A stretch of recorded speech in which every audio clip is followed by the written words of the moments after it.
Hello there, fellow pop culture enthusiast. Welcome to MediaMeowz. I'm Teddy, and I just saw Teenage Mutant Ninja Turtles Mutant Mayhem. First off, going into this, I did not know that this was a Nickelodeon movie. I love Nickelodeon movies. Have you ever seen Rugrats the movie? It is so dark. And this movie is so dark. Usually in the Nickelodeon TV shows, we don't get this much production value, and when an IP goes into the theaters, you get so much more detail. The shadows on everything are just so cinematic and dramatic. It's beautiful. The music is so good. Trent Reznor from 9 Inch Nails was the lead on this soundtrack, and it is top notch. Just like some of my favorite movies, this soundtrack is so impactful. Just the way that the music will complement the scenes, it's so good. Spider-Verse is also like this. To start off, I was pretty sad that the turtles just had to steal food to even survive. I guess they're animals and they're literally living on the street, but it was so sad. I thought it was funny that one of the things that the turtles were stealing was protein powder. Cause they gotta get buff. And it's not that they're just hiding from the humans. They're literally scared. When the turtles were little, Splinter took them out into the public, and the humans literally tried to kill them. At first, I really wasn't connecting with Splinter until they did the flashback. And then with the music and just the way that Splinter was caring for these turtles, he's so funny and caring. I love him. He just wants to care for somebody that won't try to kill him. He just wants to be a dad. I also thought it was so sad that Splinter is looking for love every day, that there's not a lot of mutants out there, and he is lonely. The artwork throughout this movie is so cool. After seeing Spider-Verse, I have been longing to see something up on the big screen that is that impactful. This is very, very, very close. The humans' faces are very interesting. The cityscapes are amazing. All the little squiggles and the fine details that made it seem a little deconstructed, but I liked it. During the first robbery,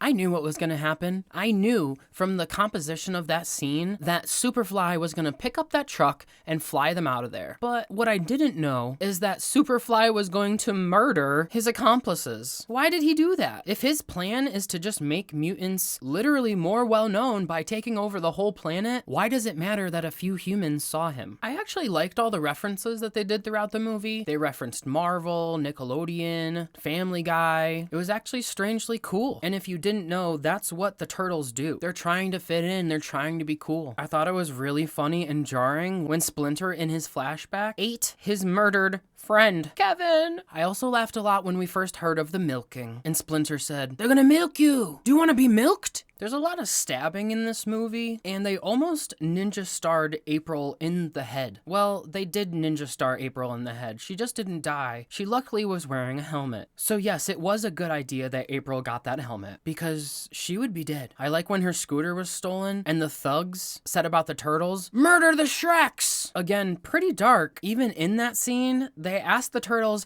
"Do you want to die?" Dark. All of the action scenes are so cool. I know this is like the first movie, but I want more. I know that they have to experiment and test out all of their ninja skills, but they've been doing that all this time when they were stealing food. So I would like some more ninja scenes, please. I think I like Michelangelo the most. His voice acting is so funny. It's modern, fresh, and actually hits just right. I feel like there might have been a deleted scene where we find out why Raphael's belt is covered. Out of all the turtles, his belt with his insignia is covered. I felt like that was strange. I know April has an integral role with the turtles, but I just feel like she is down immediately. And I know she's a reporter and she wants to get the story, but she's like, "Yeah, let's go get dinner." Also hilarious when April said, "No, there will be no humans that will be like me. They will be freaked out and disgusted by you." There are so many funny one-liners. "Oh, I just want this feeling to linger on my tongue and then I want to swish it around in my throat." I don't know if that was improv, but it was very, very, very funny. I also think April doesn't know what she's getting herself into. These mutant turtles literally asked her on a date, and then all of a sudden she was not down, but was. So I don't know if she's into it. I've seen this movie 2 times, and both times I laughed out loud at the puke girl. It's just so funny. I like it when it goes in slow motion and everyone watching is just like, Let me get a bacon, egg, and cheese. Let me get a bacon, egg, and cheese. Let me get a bacon, egg, and cheese. These kids are so funny. I thought it was touching when Splinter is just okay with them sneaking out and doing whatever they want. He's just trying to be cool and down with it all. It's so cute. My enjoyment went up several clicks when Superfly had his entrance song. You know I'm Superfly. You know I'm Superfly. And Warthog just grooving to the music. So funny. And Raphael.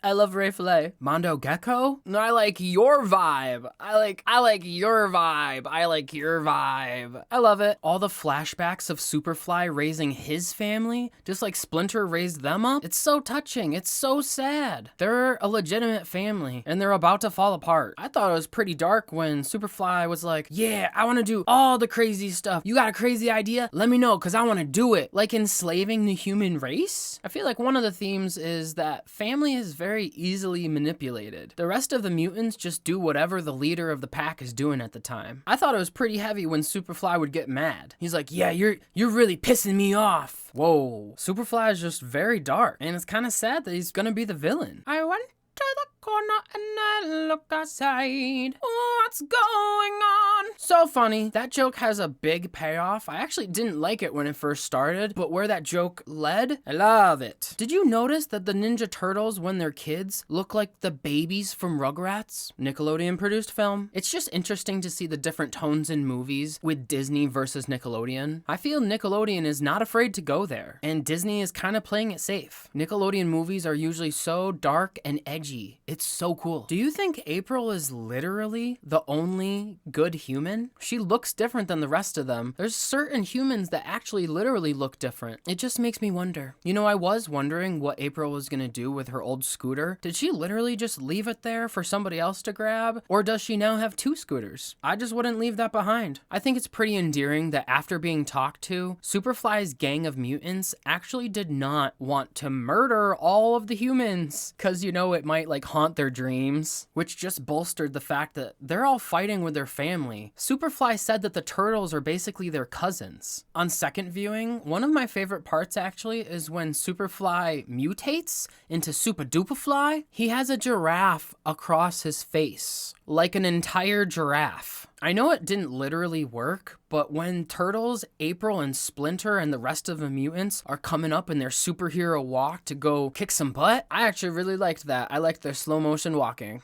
I kind of thought that April was gonna move past that little puking thing, but she brings it up like all the time, and she literally pukes again on camera and swallows it. Is that worse? Will there be a second one? Upon my first viewing, I actually thought that this was gonna set up a TV show, but I think they could do both. Is this the start of a brand new franchise rebooted? I think so. It's a beautiful visual movie, and it has a lot to say. Back in the sewers at the end of the movie, when everyone was just hanging out and doing their thing, it was so cute just to see everybody getting along and having fun, being a family again. And Splinter says, hey, if you get scared, just, you know, hop back in the sewer. So, did I cry? Yes, like a lot. The first time I watched it, and even more the second time. I first got emotional when they were watching Ferris Bueller, and they just wanted to be cool and go to school, and they like knew they couldn't do that, so they leave the movie so sad. I cried when Splinter dove into the street to save the baby turtle, and then that's basically shown again when Donatello's in the streets and a car is about to hit him again, being thrown by Superduperfly. He almost gets squished. He looks so haggard and about to give up. Luckily, one of the turtles jumps in and saves him. I cried the second time when all the TVs in the city were saying that the city's under attack by mutants, and the turtles are looking at the TV screens and thinking that no one will ever like them again. And they actually think that they're monsters. It's so sad. When April's trying to get to that news desk and says, not on my watch. Nope. Cried. When Splinter gets thrown across the street by Superduperfly, cried. When the people of New York help Splinter, cried. That's one of the only places I cried during my first viewing, when the city helps out the mutants. And then I cried when the skateboarders are helping the mutants. When the turtles are on Superduperfly and they do a superhero formation, cried. When the turtles drop their mask down the sewer, cried. And at the very end, when it says over where Pew Girl was, it said April O'Hero, cried. I'm crying right now. So what would I rate this movie? It's so good. It's so modern and fresh. Everyone will love this movie. For what the Ninja Turtles movie could be, I'm between an 89 and a 93%. I think about a 4.7 out of 5 and 5 out of 5 stars. Thanks for watching. Subscribe for more pop culture mayhem, and I'll see you after your next movie.